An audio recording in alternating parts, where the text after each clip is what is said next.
नमस्कार। और आप देख रहे हैं एनसीईआरटी सिविक्स कक्षा 8 के चैप्टर 7 को। और चैप्टर 7 में आज हमारा सेकंड पार्ट है, सेकंड वीडियो है, जिसका नाम है हास्याकरण की समझ। तो देखिए, हमने अपने फर्स्ट पार्ट में जाना कि हास्याकरण किसे कहते हैं।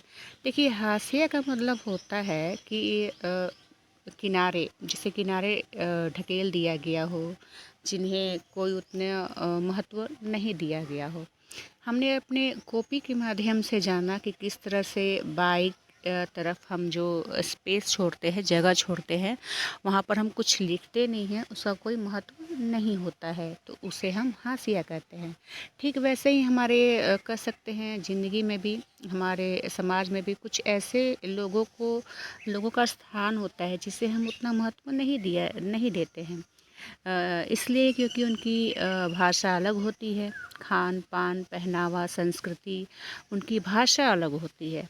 तो उन्हें अलग थलग करने के कारण धीरे धीरे आप कह सकते हैं उनका जो विकास होता है, उनका कह सकते हैं कि जो वृद्धि होता है, उनका जो महत्व होता है, वो धीरे धीरे वो पीछे होते चला जाता है। और इस तरह से उन्हें अपने कह सकते हैं कि आगे बढ़ने में उन्हें काफ़ी दिक्कत होता है।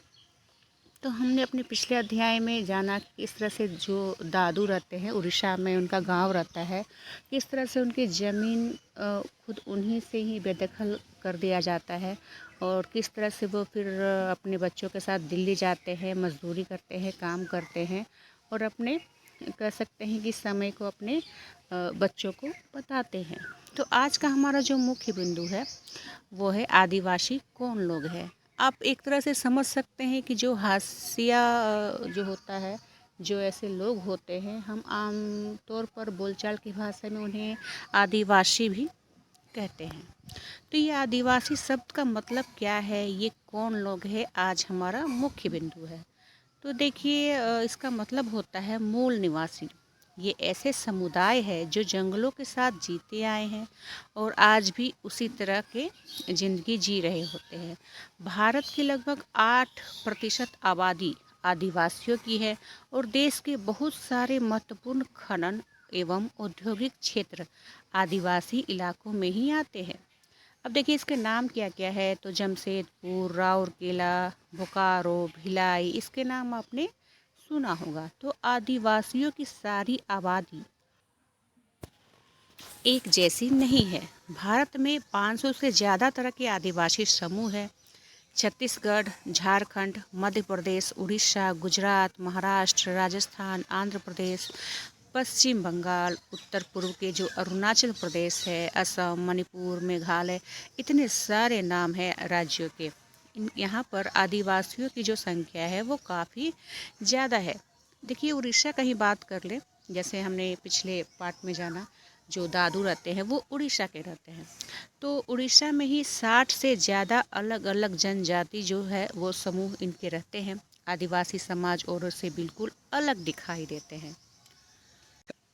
देखिए, आदिवासियों को हम जनजाति भी हम कहते हैं, और शायद आपने अनुसूचित जनजाति शब्द सुना होगा। जब आप किसी वैकेंसी की तैयारी करते हैं तो फॉर्म में या स्कूल कॉलेज के एडमिशन में लिखा रहता है आप किस कह सकते कास्ट के हैं, तो वहाँ पर जो एक स्थान रहता है वो अनुसूचित जनजातियों का भी रहता है। उन्हें कुछ विशेष सुविधा दी जाती है। तो सरकारी दस्तावेजों में आदिवासियों के लिए इसी शब्द का इस्तेमाल किया जाता है। तो आदिवासी समुदाय की एक सरकारी सूची भी बनाई गई है, और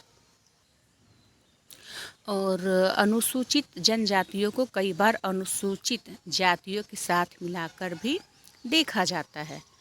तो देखिए, यहाँ पर क्योंकि आप कह सकते हैं कि आदिवासी समाज औरों से बिल्कुल अलग थलग दिखाई देता है, क्योंकि उनके भीतर ऊंच नीच का फ़र्क जो होता है वो बहुत कम होता है। तो इसकी वजह से ये जो समुदाय है, जाति वर्ण पर आधारित समुदाय, राजाओं के शासन में रहने वाले समुदाय से बिल्कुल अलग होते हैं।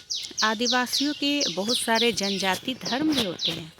तो आप कह सकते हैं कि आप ये जानने की कोशिश भी कर सकते हैं कि ये किस धर्म को मानते हैं। इनकी पूजा अर्चना करते हैं।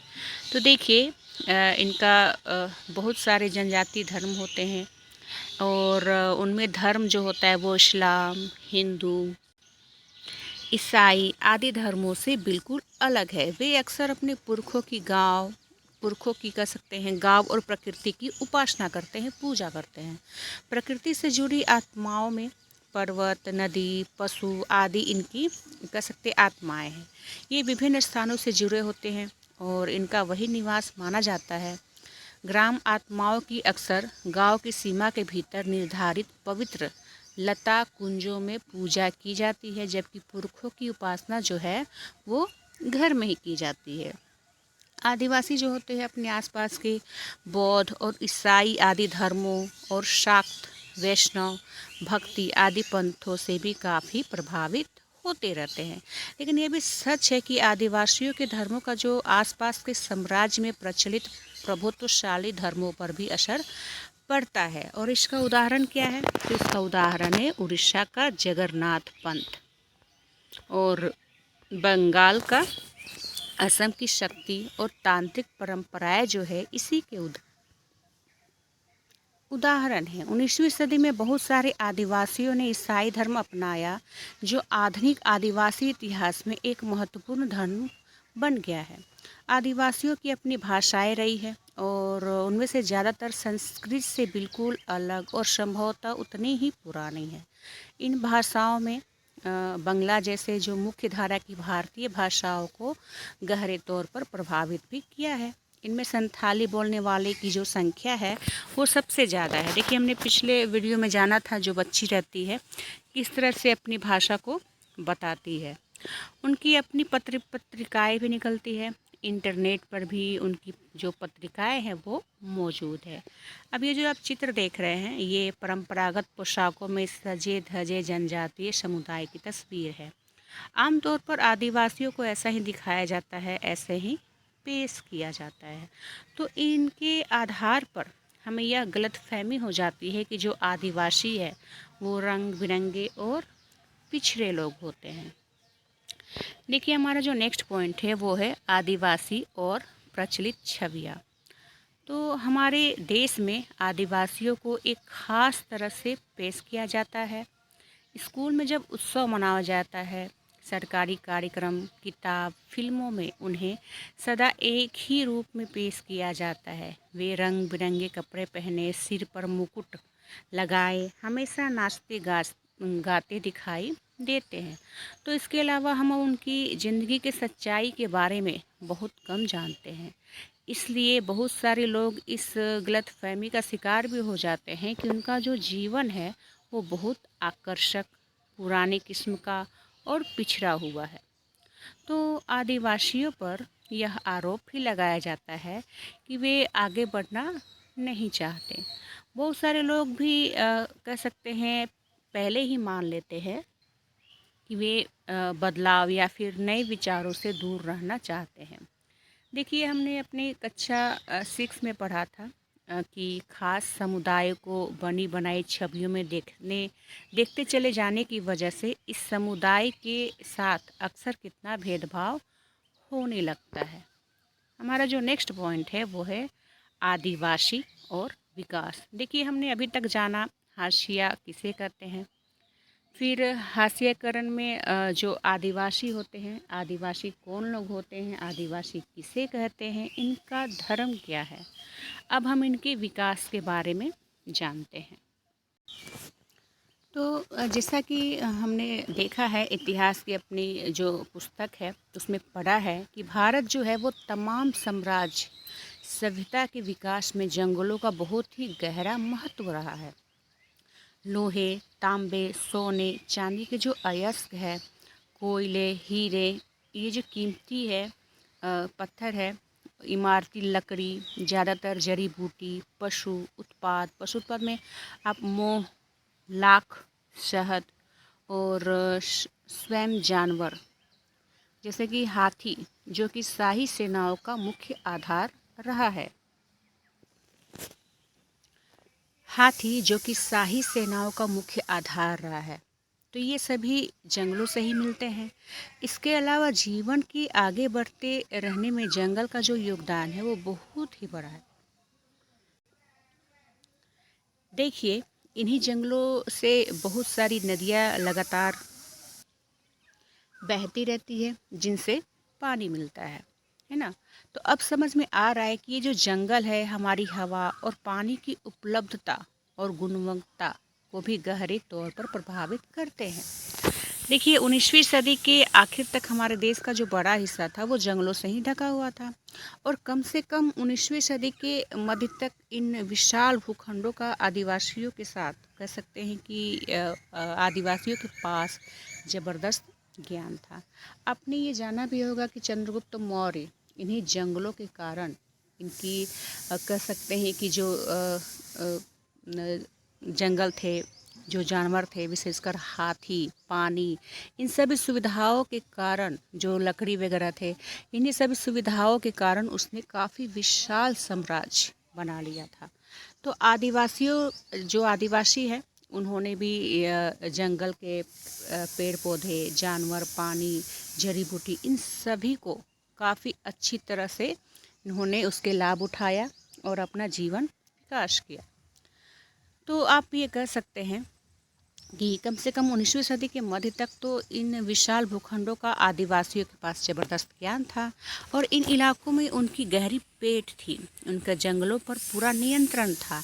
इसलिए आदिवासी समुदाय बड़ी बड़ी रियासतों, रजवाड़ों के अधीन नहीं रहे, बल्कि बहुत सारे जो राज्य वन संसाधनों के लिए आदिवासियों पर निर्भर रहते थे। ये जो तस्वीर है आदिवासियों की प्रचलित छवि से बिल्कुल अलग है। आज उन्हें हाशियाई और शक्तिहीन समुदाय के रूप में देखा जाता है। औपनिवेशिक शासन से पहले आदिवासी जो समुदाय है वो शिकार और चीज़ें बीनकर आजीविका चलाते थे। वे एक जगह ठहरकर कम रहते थे, और वे स्थानांतरित खेती के साथ साथ लंबे समय तक एक स्थान पर भी खेती करते थे, जिसे हमने झूम कृषि कहा है ना। आपने पिछले वीडियो में, पिछले चैप्टर में, पिछली कक्षा में झूम कृषि के बारे में ज़रूर पढ़ा होगा। हालांकि ये जो परंपराएं है अभी भी कायम है, लेकिन पिछले 200 साल से आए आर्थिक बदलाव, वन नीति और राज्य और निजी उद्योगों के राजनीतिक दबाव की वजह से इन लोगों को बागान और निर्माण स्थलों, उद्योगों और घरों में नौकरी करने के लिए ढकेला जा रहा था। देखिए, हमने उपनिवेशवाद में पढ़ा है कि किस तरह से अंग्रेज़ों ने इन्हें खुद के जंगल में जाने की इजाज़त नहीं दी, और फिर इन्हें बाद में शक के नज़र से भी देखा जाने लगा। तो इतिहास में पहली बार ऐसा हो रहा है कि आज उनका वन क्षेत्रों पर कोई नियंत्रण नहीं है, और ना ही उन तक सीधी पहुँच है। देखिए, झारखंड और आसपास के इलाकों के जो आदिवासी है 1830 के दशक से ही बहुत बड़ी संख्या में भारत और दुनिया के अन्य इलाकों, मॉरिशस, कैरिबियन और यहाँ तक कि ऑस्ट्रेलिया में जाते रहे हैं। भारत का जो चाय उद्योग है, असम में उनके श्रम के बूते ही अपने पैरों पर खड़ा हो पाया है। आज अकेले असम में 70 लाख आदिवासी है, और इस विस्थापन की कहानी भीषण कठिनाइयों, यातना, विरह और मौत की कहानी रही है। 19वीं सदी में ही इन पलायनों के कारण 5 लाख आदिवासी मौत के मुंह में जा चुके थे। और ये जो आप कर सकते हैं कि आदिवासियों ने काफ़ी सुंदर रचनाएं भी की है, जो आप इसे नीचे देख सकते हैं, इसे ज़रूर पढ़ें। देखिए, ये जो फ़ोटो है वो है उड़ीसा के कालाहांडी ज़िले में स्थित नियामगिरी पहाड़ी का, और यह डोंगरिया कोंड नामक आदिवासी समुदाय का इलाका है। हमने अपनी पिछली कक्षा में गोंड है ना, इनके बारे में, इन जनजाति के बारे में, आदिवासियों के बारे में पढ़ा है। तो नियामगिरी इस समुदाय का पवित्र पर्वत है, और इस बड़ी एल्युमिनियम कंपनी यहाँ खान और शोधक संयंत्र लगाना चाहती है। ये जो योजना है इस आदिवासी समुदाय को विस्थापित कर देगी, और इस समुदाय के लोगों ने इस प्रस्तावित योजना का जमकर विरोध किया है, और जो पर्यावरणवादी हैं उन्होंने भी इनका समर्थन किया है। देखिए, यहाँ पर इमारती लकड़ी खेती और उद्योगों के लिए विशाल वन भूमियों को भी साफ किया जा चुका है। आदिवासियों के इलाकों में जो खनिज पदार्थ है, अन्य प्राकृतिक संसाधनों की भी भरमार रही है। इसलिए इन जमीनों को खनन और अन्य विशाल औद्योगिक परियोजना के लिए बार बार छीना गया है। जनजातीय भूमि पर कब्जा करने के लिए ताकतवर गुटों ने हमेशा मिलकर काम किया है और काफ़ी बार उनकी ज़मीन जबरन छीनी गई है और निर्धारित प्रक्रियाओं का पालन बहुत ही कम किया गया है। सरकारी आंकड़ों से पता चलता है कि खनन और खनन परियोजना के कारण जो विस्थापित होने वालों में 50% से ज़्यादा केवल आदिवासी ही रहे हैं। आदिवासियों के बीच काम करने वाले संगठनों की एकता पता चलता है कि आंध्र प्रदेश, छत्तीसगढ़, उड़ीसा, झारखंड में जो लोग विस्थापित हुए हैं उनमें से 79% आदिवासी थे। उनकी बहुत सारी ज़मीन देश भर में बनाए गए सैकड़ों बांधों के जलाशयों में डूब चुकी है। पूर्वोत्तर भारत में उनकी ज़मीन जो है वो लंबे समय से सशस्त्र बलों और उसके बीच चलने वाले टकराव से बिंधी है। इसके अलावा भारत में 54 राष्ट्रीय पार्क है, 372 वन्यजीव अभयारण्य है। इसका जो कुल क्षेत्रफल है वो 1,09,652 वर्ग किलोमीटर है। तो ये ऐसे इलाके हैं जहां मूल रूप से आदिवासी रहा करते थे। अब उन्हें वहां से उजाड़ दिया गया है, हटा दिया गया है। तो अगर वे इन जंगलों में रहने की कोशिश करते हैं तो उन्हें घुसपैठिया कहा जाता है। ज़मीन कह सकते हैं कि अपनी ज़मीन और जंगलों से बिछड़ने पर आदिवासी समुदाय आजीविका और भोजन के अपने मुख्य स्रोतों से वंचित हो जाते हैं। अपने परंपरागत निवास स्थानों के छीने जाने की वजह से बहुत सारे जो आदिवासी है वो काम की तलाश में शहरों का रुख भी कर रहे हैं। और आज के लिए इतना ही, और हम अपने नेक्स्ट वीडियो में पार्ट 3 में और भी काफ़ी सारी जानकारी इन आदिवासी के बारे में, हाशियाकरण के बारे में जानेंगे। तब तक आप देखते रहिए आपका यूट्यूब चैनल। धन्यवाद।